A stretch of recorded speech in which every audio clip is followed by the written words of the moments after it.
Afternoon friend. আজকে একটা নতুন কিছু রান্না হচ্ছে। আমি জানি না আপনারা এটা খেয়েছেন কি না সবাই। তো আজকে হচ্ছে আমার রেসিপি। এটা হচ্ছে জানেন সবাই, খুদের ভাত।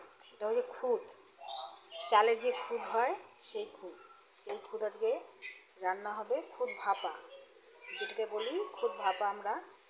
তা এইটার জন্য আমি চাল নিয়ে নিয়েছি মোটামুটি ওই 500 থেকে একটু বেশি।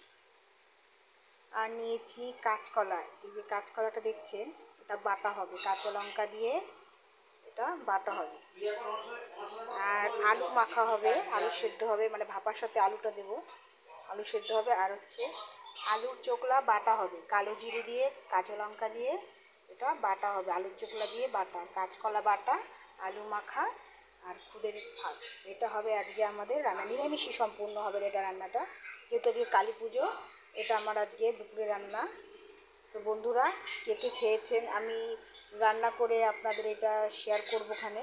তো আজ মানে আগের যে প্রসেসটা সেটা আমি দেখিয়ে নিলাম, যে কি কি রান্না মানে কীভাবে আমি রান্না কী দিয়ে রান্না করব সেটা। ঠিক আছে বন্ধুরা, টাটা সবাইকে।